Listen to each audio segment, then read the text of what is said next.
네, 안녕하십니까. 오토다이리 오정원입니다. 오늘 준비한 차 르노 XM3 하이브리드입니다. 참 예쁘죠? 일렉트릭 오렌지 컬러인데요, 차체 멋진 디자인에 어울리는 아름다운 컬러가 아닐까 싶습니다. 이 컬러와 더불어서 웨이브 블루라는 컬러를 하이브리드 전용 컬러로 새로 선보이고 있는데요, 예쁜 딸이 있으면 딸에게 한 대 딱 차 사주고 싶은데요, 그래서 유럽에서 아르카나 하이브리드로 판매가 되는데요, 상당히 높은 인기를 얻고 있습니다. 국내에서도 그 인기를 이어갈 수 있지 않을까 기대를 해봅니다. 르노의 하이브리드 기술 조금 복잡합니다. 그리고 좀 특이하죠. 일단 두 개의 모터를 사용을 하죠.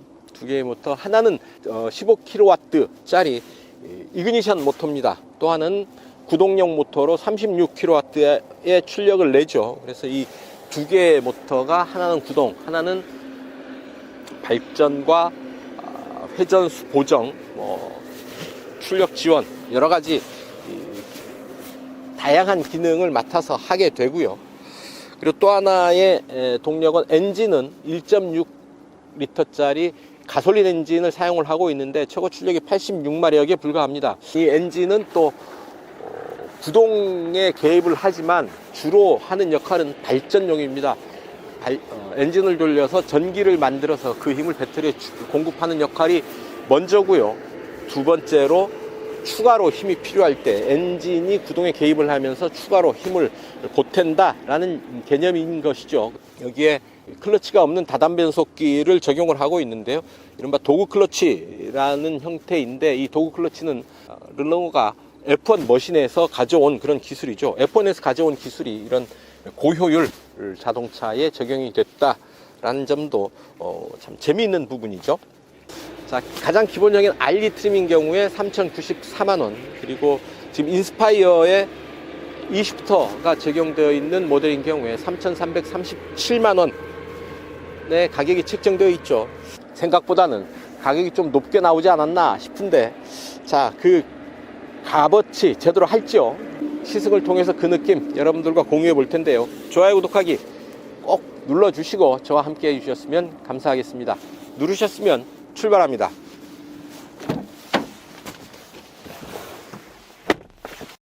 스티어링 휠 돌렸고요. 하나, 둘, 2.5회전 하네요. 차체 사이즈에 비해서 딱 맞는 그런 라스트락 조향비 아닌가 싶습니다.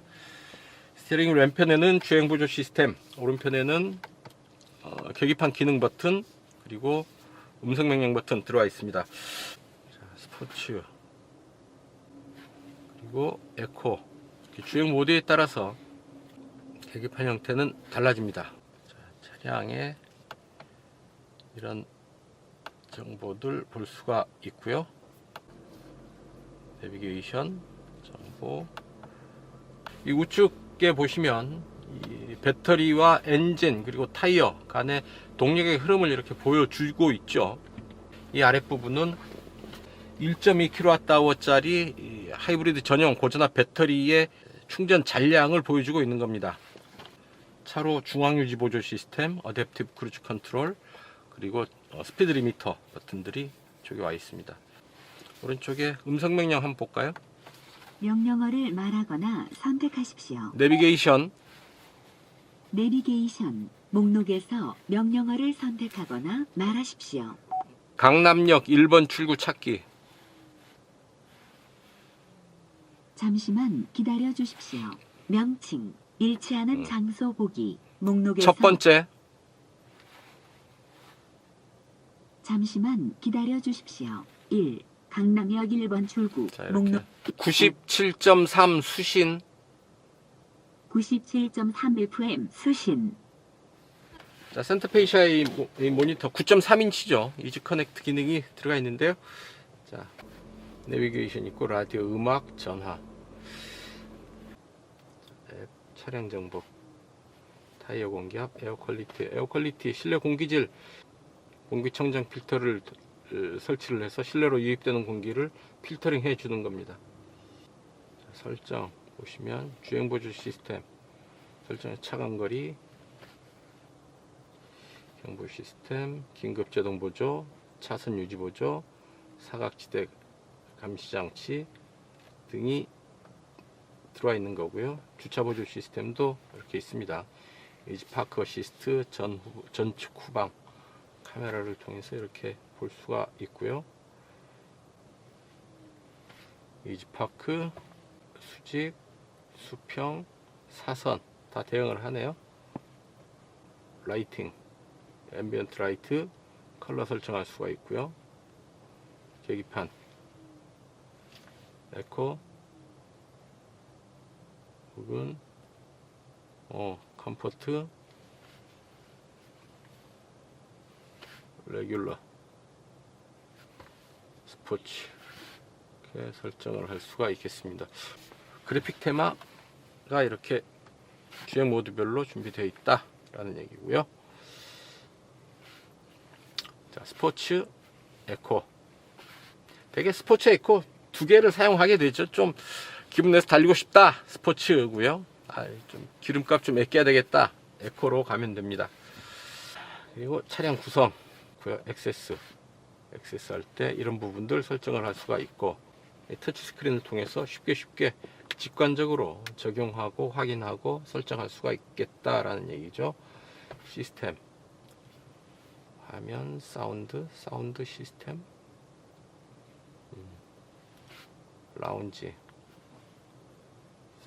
소리를 맞춰 놓을 수도 있고요. 사운드 뭐 복잡하네요. 오디오, 음성 인식 시스템, 신호음 전해 말하기, 음성 인식 시스템, 신호음만 사용, 전화, 기타, 소리와 관련된 설정을 할 수가 있고요. 자, 안드로이드 오토, 지금 무선으로 안드로이드 연결되어 있고요. 이런 스마트폰에 들어와 있는 앱들, 기능들 차에서 이용을 할 수도 있겠습니다. 많이 사용하는 기능들은 밖으로 버튼으로 또 따로 꺼내놨죠. 운전석 열선 시트 2단계로 조절 가능합니다. 통풍 시트도 가능합니다. 그 다음에 EB 버튼이 있습니다. 주행 중에 EB 모드 우선으로 사용하고 싶다 싶으면 이 버튼을 누르면 되죠. 늘 작동되는 건 아니고요. 배터리의 잔량, 주행 상태 등이 맞으면 이제 EB 모드로 움직이게 되는 겁니다. 멀티센스 버튼, 비상등, 차량 도어, 주차 보조, 그리고 조수석 열선 이렇게 준비되어 있습니다. 공조 스위치 3개 준비되어 있죠. 온도, 풍량, 풍향, 12V 전원과 USB 포트 2개가 준비되어 있는데 USB 포트는 2.0 사용하고 있네요. 억스 단자도 준비되어 있습니다. 그 밑에 스마트폰 무선 충전 장치 들어와 있고요. 그 아래 e시프터 변속 레버 준비되어 있습니다. B와 D를 왔다 갔다 할 수 있는데요. D에서 B로, B에서 D로 가고요. 오토홀드, 엔진 오토홀드, 사이드 브레이크 버튼 들어와 있고요. 좁은 아주 작은 센터 콘솔 준비되어 있습니다. 이 부분에 SOS 버튼 들어와 있네요. 이거 하나만 있는 것만으로도 특히 여성 운전자들은 마음이 든든해지는 그런 효과를 볼 수 있지 않을까 싶습니다. 내가 혼자 이 차 안에서 운전하고 있지만 만에 하나 어떤 일이 아주 긴급한 상황이 발생할 때 이 부분을 누르면 바로 콜센터와 연결이 되면서 지원을 받을 수가 있다라는 얘기죠. 자, 운전석 이정도 살펴보시고요. 잠깐 2열 좌석, 뒷좌석 보고 가겠습니다. 뒤로 갑니다. 네, 뒷좌석입니다. 자체 사이즈에 비해서는 뒷좌석 그렇게 좁다고 할 수 없네요. 무릎 앞으로 주먹 하나 반 이렇게 들어갑니다. 제가 운전석을 좀 많이 뒤로 빼서 앉았거든요. 그럼에도 불구하고 무릎 앞으로 이 정도 공간을 확보하고 있다라는 얘기죠. 머리 위로는 주먹 하나 이렇게 세워서 남습니다. 차창은 원버튼으로 이렇게 내려가고요. 이 정도 남겨놓고 열리네요. 한 4, 5cm 되겠죠. 원버튼으로 다시 닫힙니다. 센터 터널 제 손가락 길이로 센터 터널이 솟아 있는데 뭐 그렇게 크게 신경 쓰이지는 않겠다 싶습니다. 가운데 앉아 보면 머리 위로도 그렇게 압박감이 없고, 다리를 살짝 벌려 앉아야 된다는 그런 불편함만 빼면은 뒷좌석 가운데 자리도 뭐 앉을만 하네요. 암레스트 내리면 2개의 컵홀더 있고요. 앞좌석 센터 콘솔 뒤로 뒷좌석을 위한 송풍구 준비되어 있습니다.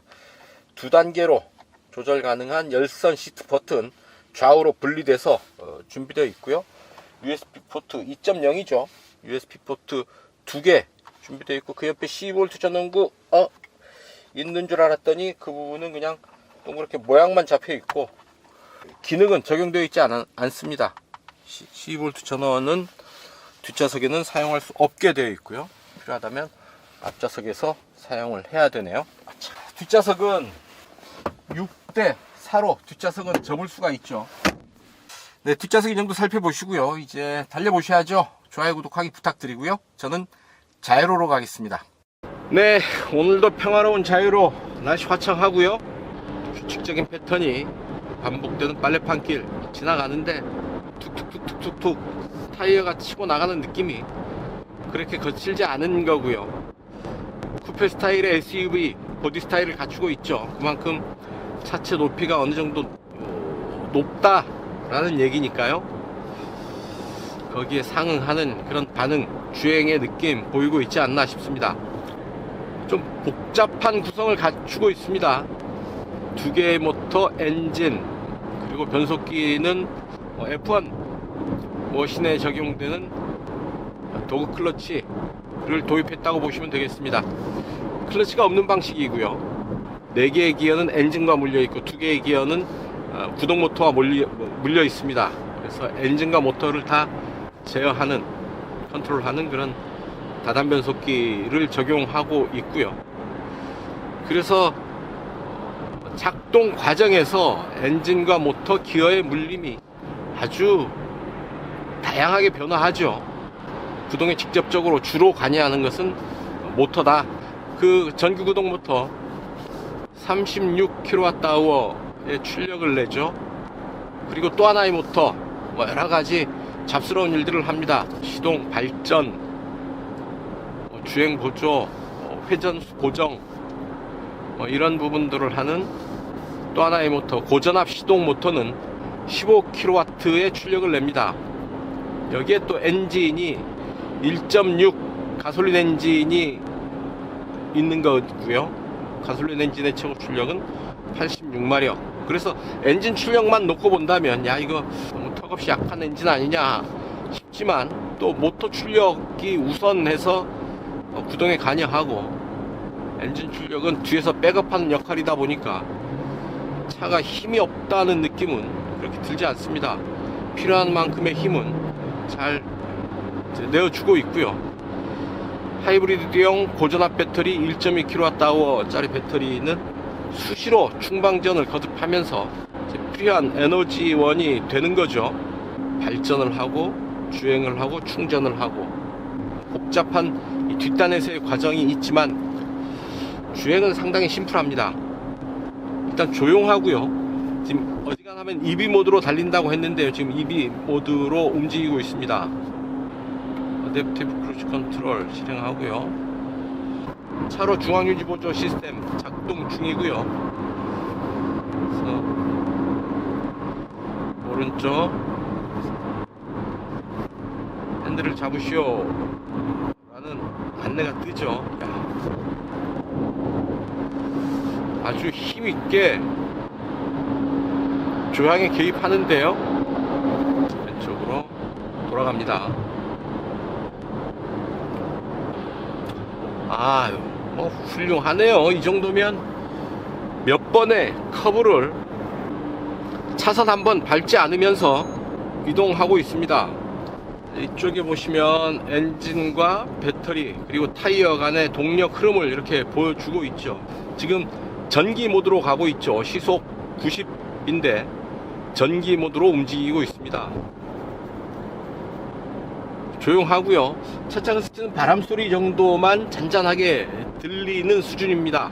노면 잡소리는 거의 들어오지 않고 있고요. 이제 스포츠로 잠깐 가보죠. 자, 엔진에서 나오는 동력이 일부는 배터리로 가고 일부는 구동에 관여하고 있죠. 지금 엔진 파워로 가고 있고요.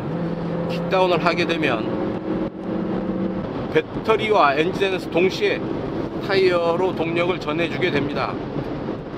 가속 페달을 끝까지 밟으면 마지막에 한 번 더 밟힙니다. 킥다운 버튼이 작동하는 거죠. 바람소리 점점 더 커지고 있고, 역시 속도가 빨라지면서 노면의 굴곡을 따라서 차체의 흔들림이 어느 정도는 발생을 하고 있죠. 하지만 그렇게 불안해질 정도는 아닙니다. 적절한 속도에서 속도 제한도 이루어지고 있고요.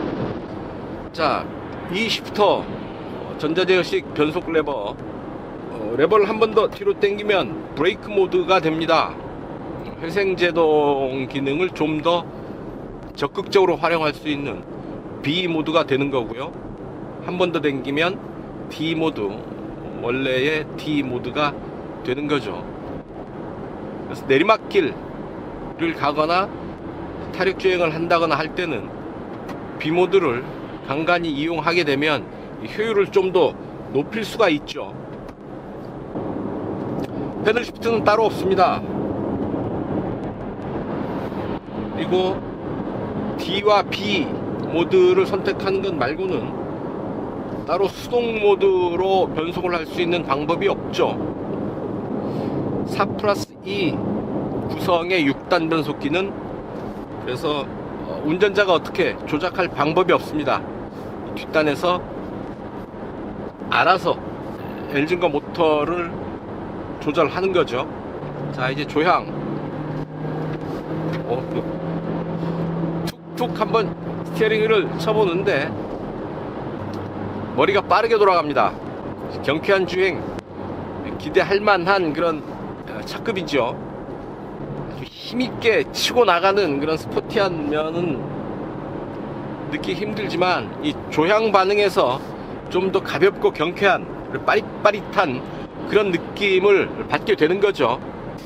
자, 앞에 맥퍼슨 스트럿, 뒤에 토션빔 서스펜션 적용하고 있는데요.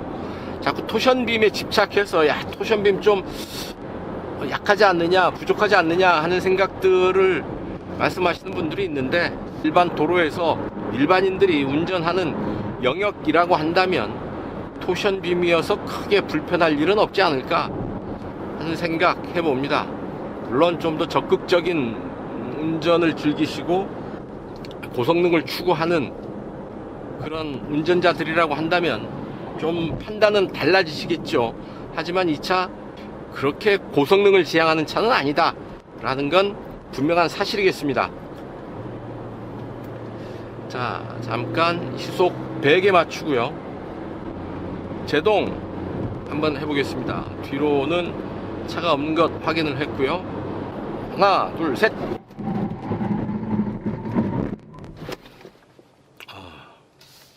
비상등이 스스로 작동하지는 않네요. 급제동을 했는데 그렇게 힘들지 않게 제동을 마무리하고 있습니다. 앞이 살짝 숙여지는 그런 반응, 동시에 잠깐의 수평을 유지하고요. 앞차 쪽이 좀 버틴다 그런 느낌은 있네요. 브레이크 페달의 반응도 조금은 특이합니다. 좀 탱탱한 고무풍선을 밟는 그런 느낌에 가까운데요. 탄성이 느껴지는 그런 브레이크 페달의 반응입니다.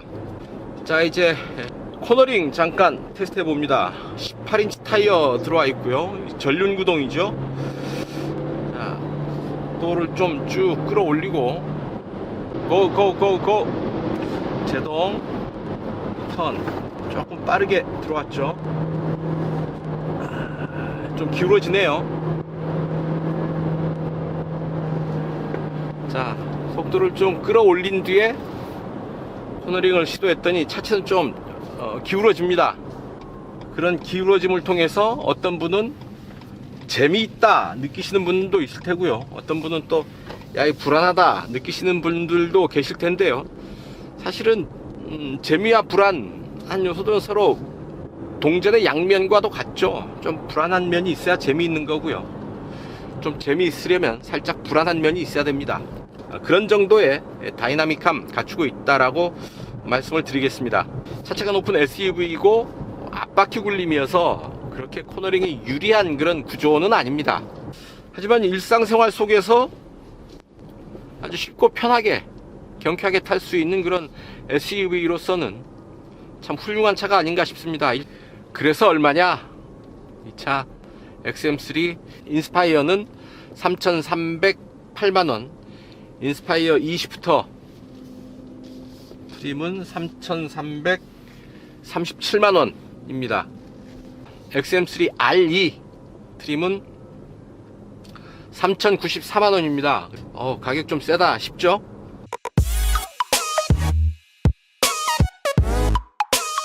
네, 시속 100km 가속 테스트 해보겠습니다. 이 차 엔진 출력 86마력이죠. 여기에 모터 출력이 더해지고요. 공차 중량 1445km입니다. GPS 계측기 물려서 직접 체크해 보도록 합니다. 하나, 둘, 셋.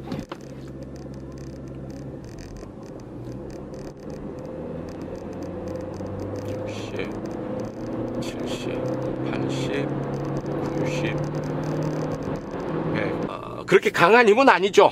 차근차근 힘을 모아가는 좀 근면성실한 가속감이랄까요?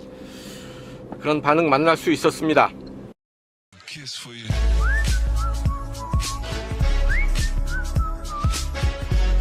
네, 연비 테스트 하겠습니다. 이곳 파주 헤이리 마을인데요. 서울 지하철 2호선 교대역까지 약 55km 달려가면서 이 차 실주행 연비 체크해 보도록 하겠습니다.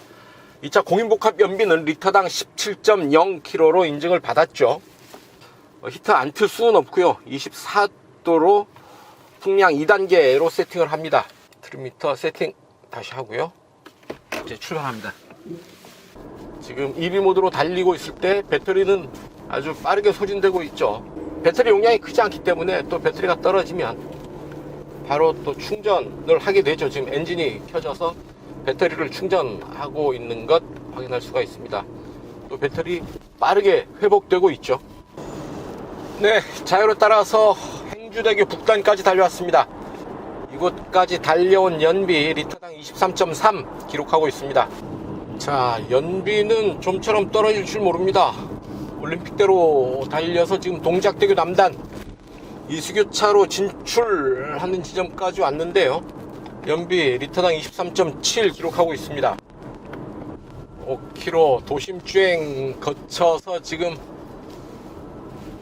이제 교대역 내거리에 접근하고 있습니다. 네, 교대역 내거리에 앞차 따라서 신호대기로 멈춰섰습니다. 이곳까지 달려온 연비 리터당 23.6km 기록을 했습니다. 파주 헤이리 마을을 출발해서 54.9km, 평균 속도 46.1km로 달렸고요. 최종 연비 리터당 23.6km 기록을 했습니다. 공인복합 연비도 사실은 대단한 겁니다. 리터당 17.0km 보이는 공인복합 연비도 대단한데 그보다도 더 약 6.6km를 더 달린 연비죠. 리터당 23.6km의 아주 놀라운 연비 기록을 했습니다. XM3 하이브리드의 효율이 이만큼 우수하다, 그만큼 좋다라는 것 실제로 확인할 수 있었고요. 조금 복잡한 듯하게 보이는 XM3의 하이브리드 시스템이 결국은 이처럼 놀라운 연비, 놀라운 효율을 완성시키고 있다라는 것 확인할 수 있었습니다. 성능보다는 연비, 효율에 방점을 찍은 차라는 것 확연하게 확인할 수 있었고요. 그래서 경제성, 연비를 좀 더 중요하게 생각하는 소비자라고 한다면 XM3 하이브리드 좀 눈여겨 보셔야 하지 않을까 싶습니다. 네, 파주 헤이리 마을 출발해서 이곳 지하철 2호선 교대역까지 달려온 연비 지금은 더 좋아졌습니다. 리터당 23.8 기록했다는 점 말씀을 드리면서 XM3 하이브리드 연비 테스트 여기서 정리하겠습니다.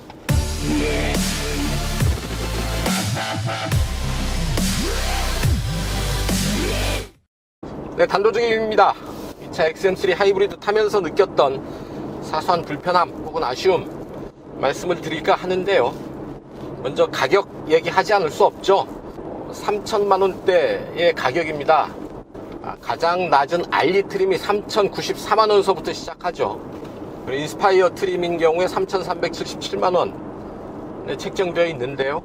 상위 트림은 그렇다 하더라도 하이 트림에 2천만 원 후반대에서 구입할 수 있는 트림이 하나쯤 있으면 좀 더 폭 넓게 시장의 요구를 수용할 수 있지 않을까 하는 아쉬움 가져봅니다. 인테리어 구성에서 조금씩 불편한 부분들이 있거든요. 스티어링 휠 아래에 이 오디오 조절 버튼이 들어와 있는데요. 이 부분 익숙하고 난 뒤에는 보지 않고도 뭐 작동을 할 수 있겠지만 적응하기까지는 좀 시간이 걸릴 듯 합니다. 컵홀더도 조금 뒤로 배치가 됐어요. 그래서 컵홀더에 있는 컵 쥐고 하려면 손을 어깨를 좀 뒤로 빼서 사용을 해야 됩니다. 불편하고요. 또 뒤에 있는 컵홀더를 사용하려면 어깨를 좀 더 많이 빼야 되죠.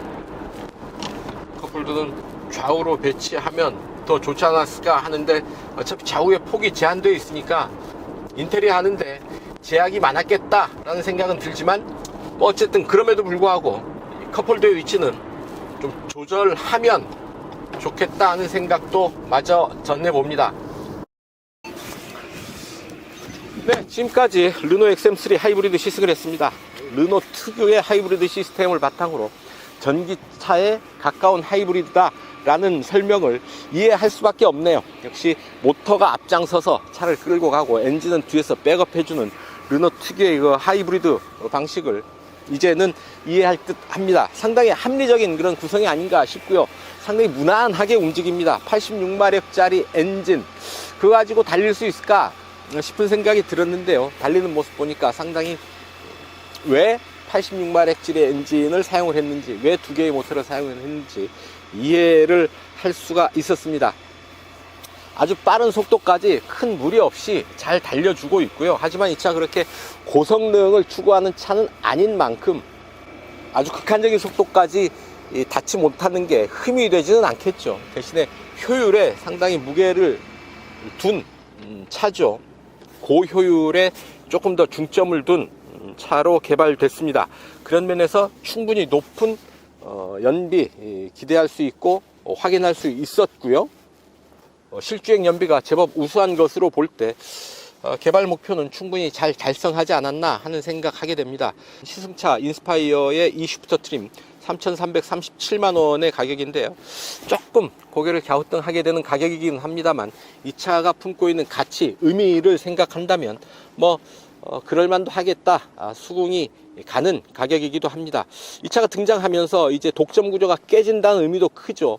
현대기아차가 독점하고 있던 소형 SUV 하이브리드 시장에 XM3가 등장하면서 이제 본격적인 경쟁 구도가 벌어지게 되는 겁니다. 특히 니로가 긴장을 많이 해야 될 듯 싶은데요. 공교롭게도 니로와 많은 부분 겹치는 부분들이 있죠.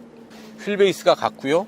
1.6 엔진을 사용하는 점도 같습니다. 그리고 전륜구동 하이브리드다 라는 점에서도 많은 부분 일맥상통한 부분이 있죠. 비슷한 부분이 있는 겁니다. 사이즈는, 차체 크기는 XM3가 훨씬 크죠. 그래서 좀 더 넓은 공간을 기대할 수가 있을 테고요. 연비 면에서 본다면 니로가 조금 더 앞서 있지 않나 싶습니다. 그래서 니로를 구매하시는 분들은 반드시 XM3 같이 비교해 보시고 선택하실 것을, 또한 반대로도 마찬가지죠. XM3 하이브리드 생각하시는 분들은 니로 하이브리드도 같이 보면서 판단을 하시면 현명한 판단 내릴 수 있지 않을까 하는 생각 해봅니다. 자, XM3 하이브리드 선전을 기원하면서요, 오늘 시승 여기서 마칠까 합니다. 지금까지 저는 오토다이어리 오종훈이었습니다. 시청해 주셔서 감사합니다.